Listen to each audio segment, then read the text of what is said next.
सर्वप्रथम तो मठ की ओर से आप सभी को उत्तराखंड राज्य के 25वें जन्मोत्सव पर आप सभी को बहुत बहुत बधाइयाँ, हार्दिक शुभकामनाएं। इस रजत महोत्सव को पूरा उत्तराखंड बहुत धूमधाम से मना रहा है। हम सब लोग सहभागी हैं उसी में।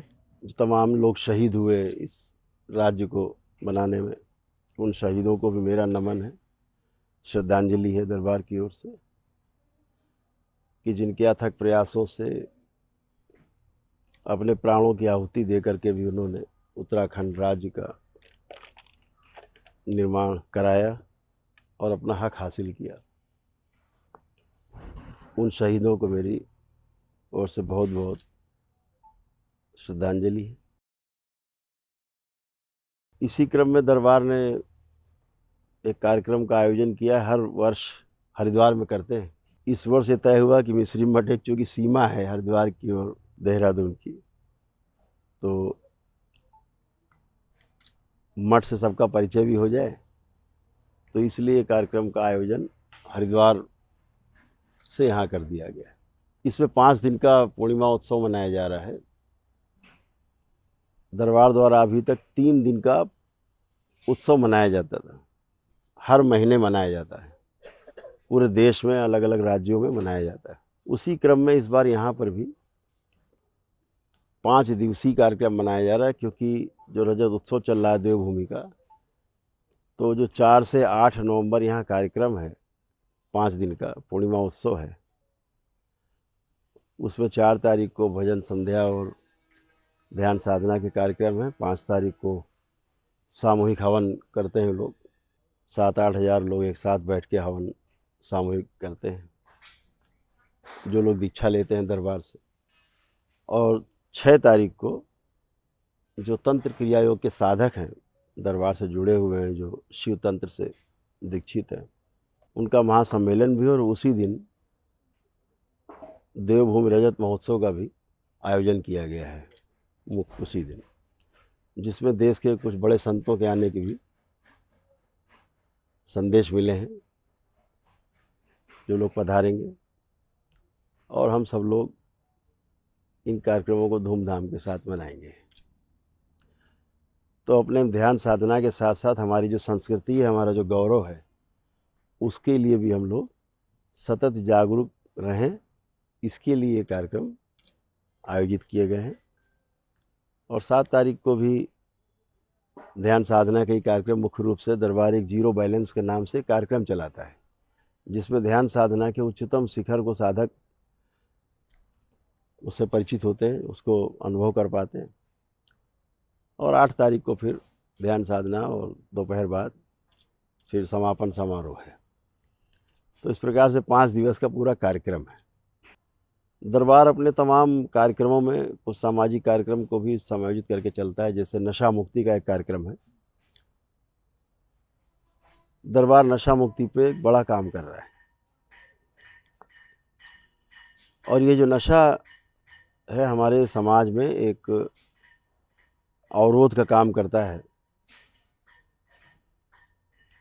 कोई नशा बुरा नहीं है, क्योंकि प्रकृति में हर वस्तु प्रयोजन के साथ है। सीमा में है तो औषधि है, सीमा से बाहर है तो फिर उसको नशा बोलते हैं। जब कोई भी चीज़ हो वो नशे में आती है। कोई भी खाने पीने की, अनुभव करने की या जीने में कोई चीज़ आती है तो फिर वो नशा ही कहलाता है। कहते ही ना ध्यान साधना का ही नशा है, उसी में लगे हैं दिन भर, तो जो अतिरेक हो जाए तो नशा कहलाता है। तो ऐसे बच्चों की पढ़ाई के लिए दरबार, जो उनका अध्ययन है अच्छा हो, इस पे दरबार काफ़ी कार्य कर रहा है सफलतापूर्वक। जितने भी आपको लोग साधक आएंगे, आप उनसे बात करेंगे, जब आप लोग बिल्कुल एकदम स्वतंत्र हैं सभी साधकों से बात करने के लिए। उनसे बात करिए, अकेले में खूब बात करिए, वो आपको सारे अनुभव आपको शेयर करेंगे कि उनके बच्चों का स्तर कैसा है, उनके बच्चों के अध्ययन का स्तर कैसा है, स्वयं उनके परिवार में जो एक वातावरण है, परिवार का जो आपस में प्रेम का, वो कैसा है। अब दरबार से जुड़ने के बाद, ध्यान साधना के बाद, रोग और कष्टों से उनकी मुक्ति का अनुभव कैसा है, ये सारी चर्चा हम चाहते हैं कि आप लोग खुले रूप से उसको ज़रूर करें। लोगों में बीच में आप रहेंगे तो मुझे बहुत अच्छा लगेगा कि एक निष्पक्ष चीज़ आपके सामने निकल के आएगी कि क्या वाकई ध्यान साधना के द्वारा हम रोग कष्टों से मुक्ति पा सकते हैं। क्या ध्यान साधना के द्वारा हम वाकई में तमाम प्रकार के नशा से मुक्ति पा सकते हैं। क्या उससे हमारे बच्चे सही रास्ते पे चल सकते हैं। हम जो उनको शिक्षा संस्कार दे रहे हैं क्या वाकई में उसके अनुसार चल पाएंगे, चलेंगे। तो ध्यान साधना के द्वारा हमारा जो आर्थिक पक्ष है वो भी कैसे मजबूत हो सकता है कि अगर हमारा मन मस्तिष्क हमारा स्वस्थ है, हमारी डिसीजन लेने की क्षमता हमारी अगर अच्छी है, हमारे संबंध मधुर हों लोगों से, ऐसी हम में क्षमता विकसित हो जाए, तो व्यापार हो, चाहे राजनीति का क्षेत्र हो, चाहे नौकरी का क्षेत्र हो, चाहे पत्रकारिता हो और चाहे कोई भी क्षेत्र हो, उसमें आपका अगर मन मस्तिष्क अच्छा है, शरीर स्वस्थता के साथ मन स्वस्थता अगर आपकी है, तो निश्चित रूप से हम किसी भी क्षेत्र में हो उसमें हम उसके चरम को छू सकते हैं। अगर हमारी मानसिक अवस्था डामाडोल है और हम तमाम विचारों से भयभीत हैं और आक्रांत हैं, तो फिर अपने काम कर पाने में अपने को सक्षम महसूस नहीं कर पाते, वो चाहे कोई भी कार्य हो। तो दरबार इस प्रकार के ध्यान साधना के कार्यक्रम जीरो बैलेंस के द्वारा आयोजित करता है, जिसमें भाग लेने मात्र से व्यक्ति का जो जीवन है, उसके परिवार का जो जीवन शैली है, उसमें आमूल चूल परिवर्तन आता है और आप एक सकारात्मक पक्ष में जी पाते हैं, पूरा परिवार जी पाता है। क्योंकि अपने बाद अगर कोई सबसे बड़ी इकाई है तो परिवार ही है। परिवार से सुंदर, परिवार से अच्छी हमारी देखभाल करने वाली अगर संसार में कोई इकाई है तो उसे केवल हमारा परिवार है। बाकी कहने के लिए तो फिर पूरा समाज है, लेकिन हमारा परिवार अगर सुंदर है तो सारा जग सुंदर है। अगर हम परिवार में अपने ठीक से नहीं जी पा रहे हैं तो फिर कुछ भी भरा हो, लोग आत्महत्याएं ही करते हैं या घर छोड़ के भागते हैं। तो दरबार ने एक सुंदरतम प्रयोग किया तंत्र क्रिया योग के साथ। तंत्र के नाम से ही लोग भयभीत होते हैं या कुछ का कुछ दिमाग में बनाते हैं। लोगों ने टोना टुटका, ये जादू टोना, ये जो झाड़ फूंक है, इसको तंत्र समझा हुआ है। ये तंत्र वंत्र नहीं है। ये सब जैसे गुंडागर्दी समाज में जो कुछ बैड एलिमेंट्स होते हैं वो उसी टाइप के लोग हैं। ये इनसे बचना है। ये तमाम जो पेशी लेके झूमना झामना, खुद ही झूम रहा है, जिसकी खुद ही एनर्जी बैलेंस नहीं हो रही है, वो दूसरे की एनर्जी क्या बैलेंस करेगा, दूसरे में कैसे संतुलन लाएगा। जो खुद ही संतुलन में नहीं, खुद ही नाच रहा, गा रहा, कूद रहा, उछल रहा है, ये सब क्या है? सब ये इन रूढ़ियों को भी तोड़ना है, इनसे भी अपने अगली पीढ़ी को बचाना है। अपने लोग तो सारा नाटक समझ चुके हैं, ये सारा नाटक है, तो अपनी अगली पीढ़ी को भी कैसे बचाएं, इस पे काम भी करना है। और दरबार इसमें सक्षम है। इसमें आप सभी के साथ हम लोग व्यक्तिगत भी बैठ सकते हैं, और जो आप लोग जानने वाले लोग इस तरह के हों, 2-2, 4-5, 10-10 लोग हों, अगर रखे जाएं सामने, तो आपको उसका रिजल्ट 5 मिनट में मिल जाएगा। ये कुछ भी नहीं है, ये सब बकवास है। ये मानसिक बीमारी है, और मानसिक बीमारी का कोई भी इलाज स्थूल रूप से नहीं हो सकता। फिर आप मारपीट पे उतारू हो जाते हैं, उसके साथ अभद्रता करते हैं, और वो तो खुद ही पीड़ित है। दरबार में लोग आते कहते हमारा लड़का हमको बहुत परेशान कर रहा, मार रहा, पीट रहा, उठा पटक। दरबार एक ही बात कहता है, बच्चा आपका खुद ही परेशान है, वो परेशान नहीं कर रहा है, वो स्वयं परेशान है। इस बात को ध्यान रखो, सहानुभूति रखो। दरबार में तमाम वैदिक प्रक्रियाएं होती हैं, उन वैदिक प्रक्रिया को करके भी लोग स्वस्थ हो जाते हैं। दरबार इसके लिए तमाम खर्च तो आते ही हैं, वैदिक प्रक्रिया में जो लोग सक्षम है करते ही हैं, लेकिन दरबार उसके लिए निःशुल्क कार्यक्रम चलाता है। जो गरीब लोग हैं, सक्षम नहीं हैं, तो उनके लिए निःशुल्क कार्यक्रम हर महीने आयोजित करता है। तो हर महीने लोग आकर के और उसका भी लाभ उठाते हैं। पद यात्रा का भी दरबार ने रखा हुआ है कि केदारनाथ धाम से यहाँ तक दरबार की यात्रा की जाए, या यहाँ से वहाँ तक की जाए यात्रा, तो अपने आप पुण्य अर्जित होते हैं, फिर कुछ करने की भी आवश्यकता नहीं, और स्वस्थ होता है। दरबार उसके स्वस्थ होने की जिम्मेदारी लेता है। तो इस प्रकार के कार्यक्रम में दरबार चलाता है कि वैदिक सनातन पद्धति से भी लोग स्वस्थ हों, ध्यान साधना की पद्धति से भी लोग स्वस्थ हों। तो जितने भी इस प्रकार के कार्यक्रम हैं जो रूढ़िवादी हैं और जो अच्छे नहीं अंधविश्वास से जुड़े हुए हैं, तो उनको भी तोड़ना है, हम सबका दायित्व है। दरबार आप सबके साथ मिल करके इसको तोड़ने के लिए पूरी तरह से कटिबद्ध है। इस प्रकार की चीज़ें समाज से हटे और इनका कोई स्थान भी नहीं है। तो जो तंत्र है वो एक शुद्धतम व्यवस्था है। तंत्र जिस भी नाम के साथ लग जाता है तो एक व्यवस्था दिखने लगती है। अगर हम लोकतंत्र कहें, राजतंत्र कहें, स्वतंत्र कहें, पाचन तंत्र कहें, हर कोई भी हम अगर तंत्र जोड़ देते हैं मतलब एक व्यवस्था दिखने लगती है कि सिस्टमेटिक चीज़ है कोई।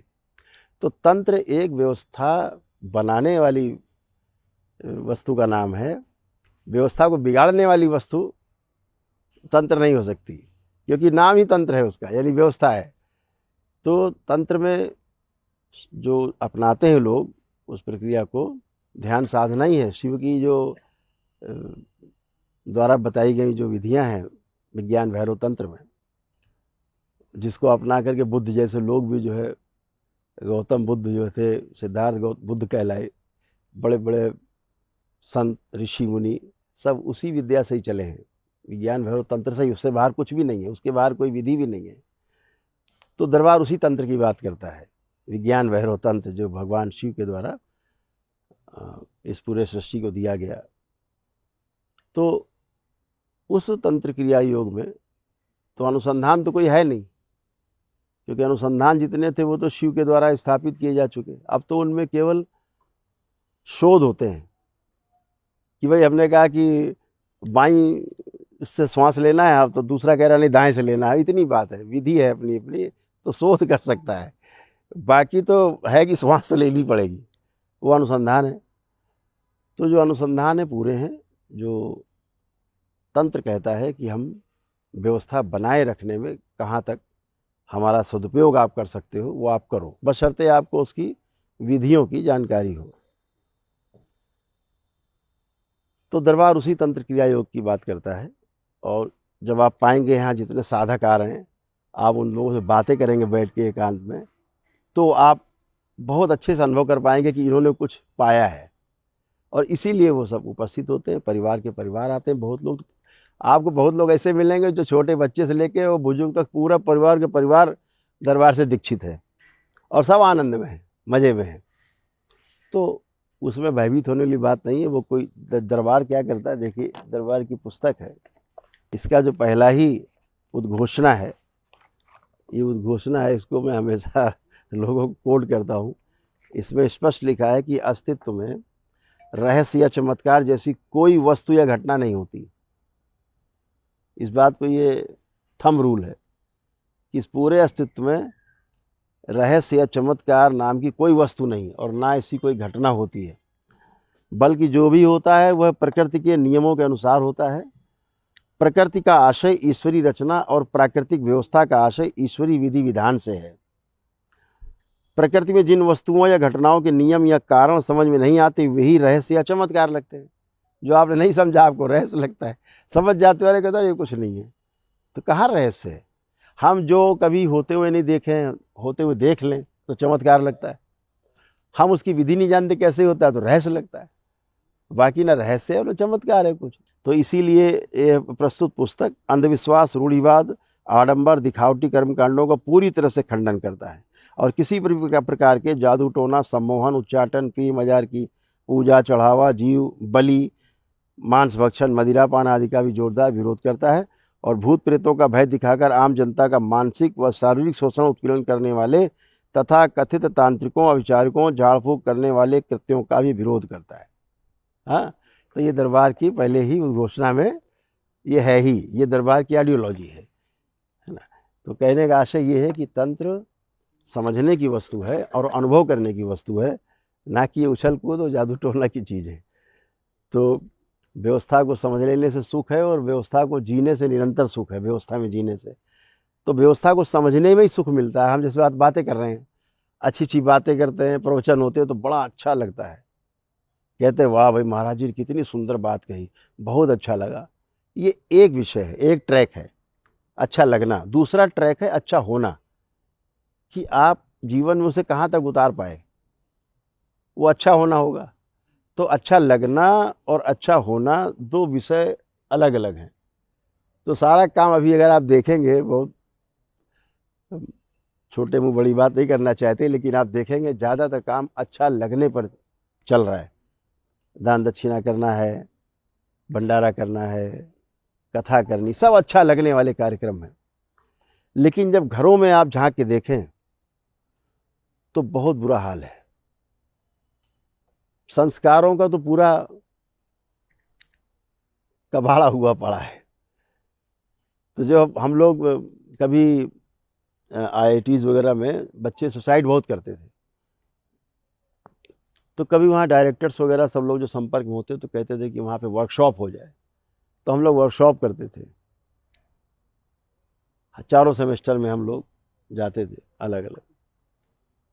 बच्चों के साथ 7 दिन का कार्यक्रम होता था, एक वर्कशॉप चलाते थे।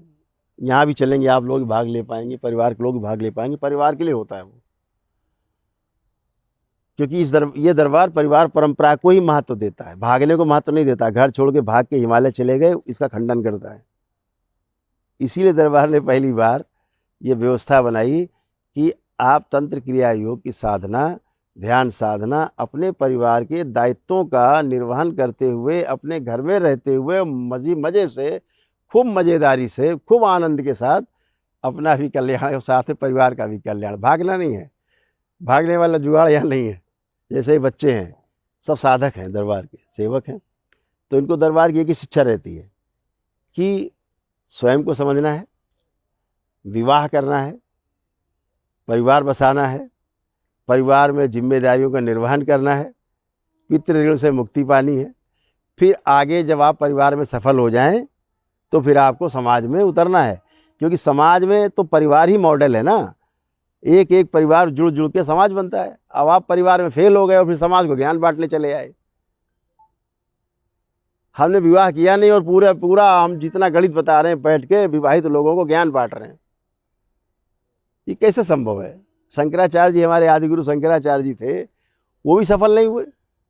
उन्हें भी जब थे, मंडन मिश्र जी थे, उनसे जब हारने लग गए तो उनकी पत्नी ने कहा, नहीं आधा शरीर तो मैं भी हूँ, अभी कैसे हार गए? पहले मेरे प्रश्नों को उत्तर दो तब हारेंगे। पूछो तो सारे वैवाहिक प्रश्न पूछ लिए। अब उन्हें तो बेचारे पता ही नहीं, तो उनका समय चाहिए। फिर वो कथा है कि राजा के कोई लाश थी, उसमें जा करके फिर परिवार में गए, पारिवारिक सुख भोग किए, फिर आकर के लौट के उत्तर दिए। तो बगैर परिवार परंपरा में जिए आप पूरे नहीं हो सकते। हमारे महापुरुषों ने ब्रह्मचर्य आश्रम, गृहस्थ आश्रम, वानप्रस्थ आश्रम और संन्यास आश्रम, ऐसे 4 खंड बनाए। तो आप एक कूद करके छोड़ करके कैसे आप पूरे हो सकते हैं? तो मैं तो यही कहना चाहूँगा कि भाई उसका भी आपको अनुभव होना चाहिए। वो अनुभव नहीं है तो आप पूरे नहीं हैं।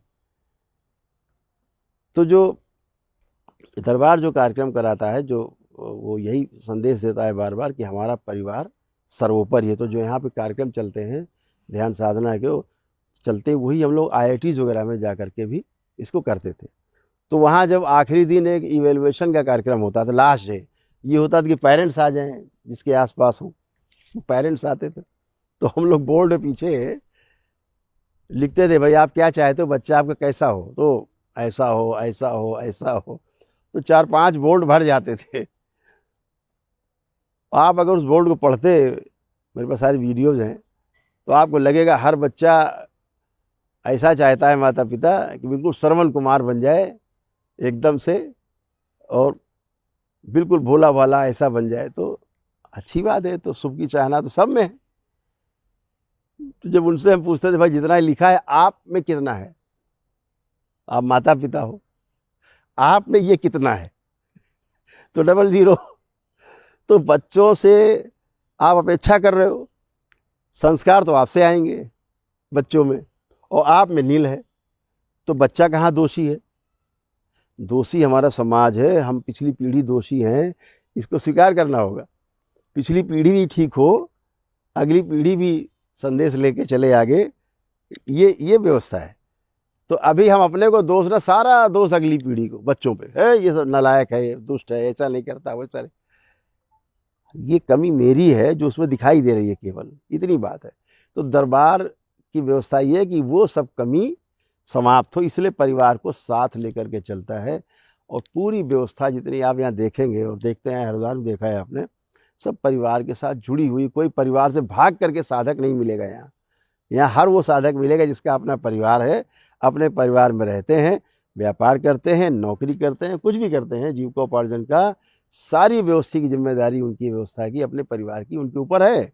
और उसके साथ साथ साधना करते हैं, लेकिन वो साधना के सर्वोच्च शिखर को छूते हैं। ध्यान साधना की परिभाषा को ठीक से समझना होगा। हमारे जो शिव का, जो हमारे शिव की व्यवस्था है, जो विज्ञान भैरव तंत्र की, उसको समझना है और उसको ये समझ करके जीना है कि हमारे जीने का एक पार्ट है। इसके बगैर जीना संभव नहीं। जिंदा तो रह सकते हैं लेकिन जीना संभव नहीं है। जीना हमारा तभी होगा अच्छा जब हम व्यवस्था को समझेंगे, यानी तंत्र को समझेंगे। व्यवस्था को जब समझ लेंगे तो अच्छा लगता है, और व्यवस्था में जब जीने लगते हैं तो अच्छा होता है। तो अच्छा लगने से अच्छा होने तक की यात्रा, ये 5 दिवसीय जो ये कार्यक्रम है, ये उसी का एक पार्ट है। तो आप सभी का उससे बहुत बहुत स्वागत है कि आप सभी लोग इस बात को कम से कम फैला पाएँ और हम लोग मिल करके कोई अच्छे काम कर पाएँ समाज में। दरबार बहुत कुछ करना चाहता है और धरातल में करना चाहता है। कोई इसके लिए बहुत बड़ा हमें महिमा मंडन की आवश्यकता नहीं है। धरातल पे रह करके छोटे छोटे बच्चों के द्वारा कार्यक्रम को संचालित करना चाहता है, क्योंकि जो काम छोटे बच्चे कर सकते हैं, 15-20 साल 25 साल तक के युवा कर सकते हैं, क्योंकि उनमें लगन बहुत है, समझने की क्यूरियोसिटी बहुत ज़्यादा है। अभी हम लोग लगभग उस स्थान में पहुँच गए, अरे यार अब तो बहुत समझ लिया, ठीक है, लेकिन बच्चों में बहुत ज़्यादा क्यूरियोसिटी है। तो उसको और बढ़ाया जाए, उभारा जाए और उनको आगे लाएगा दरबार। यही दरबार के कार्यक्रम है कि बच्चों को इस कार्यक्रम में लगा करके परिवार तक पहुंचा जाए। तो परिवार का एक पूरा जो परिवार का माहौल है बहुत ही प्रेममय हो, सुंदर हो, और सब मॉडल बने, एक परिवार दूसरे परिवार का मॉडल बने। तो इस छोटी सी इकाई जो इसको हम परिवार कहते हैं, इसमें जीने में हमें आनंद मिले, इसी व्यवस्था का पार्ट है कि 5 दिवसीय जो कार्यक्रम है, इसमें आप देख पाएंगे कि लोग कितना आनंद में हैं। अगर ज़मीन में पड़े तो ज़मीन में ही पड़े, उन्हें हिलने चाहिए कहाँ भाई, हमें बेड पे लेटना है, कैसे भी हर तरह से राजी हैं। तो आप सभी का बहुत बहुत स्वागत है इस कार्यक्रम में कि आप लोग पधारेंगे 5 दिन। मुख्य रूप से तो पूर्णिमा उत्सव हर माह मनाया जाता है दरबार द्वारा। तो जो कार्यक्रम है वो ध्यान साधना का ही कार्यक्रम है, उसमें प्रशिक्षण का भी कार्यक्रम है, दीक्षा का भी कार्यक्रम है, और जो रजत महोत्सव मनाया जा रहा है पूरे उत्तराखंड में, जो जन्मोत्सव का आज 25वीं वर्षगांठ है उसकी, वो भी 6 नवंबर को ही मनाई जाएगी, जिसमें जिन लोगों ने उस आंदोलन में बढ़ चढ़ के भाग लिया है, अब बुजुर्ग भी हो गए हैं काफ़ी लोग, तो उन सबको भी सम्मानित करने की योजना दरबार द्वारा बनाई गई है। उद्देश्य क्या है? उद्देश्य ये है कि परिवार में आनंद हो, सुख हो, समृद्धि हो, स्वयं में समाधान हो, समाज में अभय हो, और अस्तित्व को हम पूरा समझ पाएँ, जी पाएँ सबके साथ प्रेम पूर्वक, यही उद्देश्य है। किस तरह से पूरा कार्यक्रम रहेगा? 4-5 दिन चलेगा, क्या क्या कार्यक्रम होंगे? 4 तारीख को ध्यान साधना भजन संध्या है, फिर 5 तारीख को हवन आदि हैं सामूहिक, जिनमें शुद्धि और सिद्धि का कार्यक्रम चलता है, फिर ध्यान साधना है, और फिर 6 तारीख को जो रजत महोत्सव का कार्यक्रम है देवभूमि का, वो भी है, और उसी दिन जो साधक हैं उनका महासम्मेलन भी है, और 7 तारीख को पुनः से फिर चयन है, दीक्षा के जो अपर लेवल है उनमें चयन है, और फिर उनके साथ ध्यान साधना के कार्यक्रम है, और फिर 8 तारीख को समापन है दोपहर बाद।